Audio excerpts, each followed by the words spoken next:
Hello everyone, I'm Chris Erkley and welcome to another edition of Political Empire. We begin with a food truck festival here in Riverside County.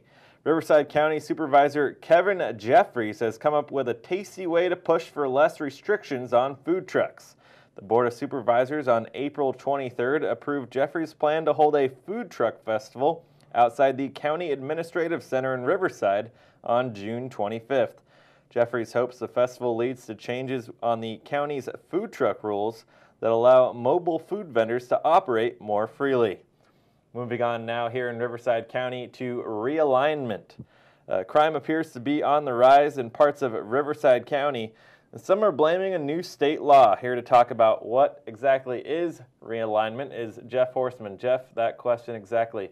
Explain for us realignment. Well, realignment is broadly defined is back in 2011, the state legislature at the urging of Governor Brown basically shifted responsibility for low-level offenders from the state to the county. And what that means generally is two things, that offenders who are convicted of what are deemed as non-serious, non-violent, and for sex offenders, non-high-risk crimes, they're going to be serving their sentence in jails instead of state prisons. And also the county is going to be responsible for parolees for these crimes. So instead of the state having to, state parole agents supervising them, that's going to be shifted to the county probation department. Now, why are people blaming this for the rise in crime, and is this legitimate?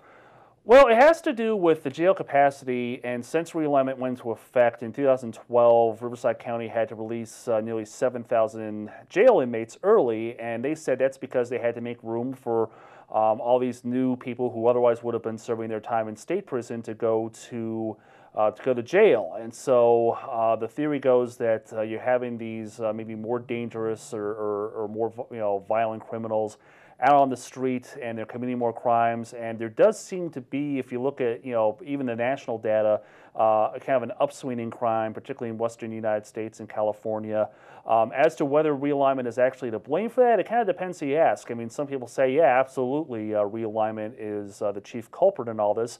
Other people saying, it's too early to say, there's not enough data, and you really can't make a correlation between the two.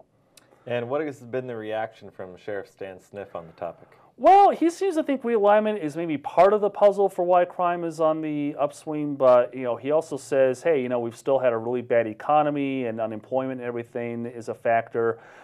He's also been an advocate of boosting or restoring the ratio of deputies to people in the unincorporated areas. That's gone down in recent years due to budget cuts. They just haven't been filling positions, and the ratio is down significantly from 2009.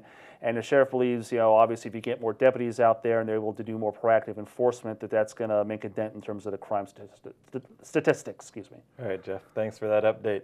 That does it for this edition of the Political Empire. Thanks for joining us, and we'll see you next time.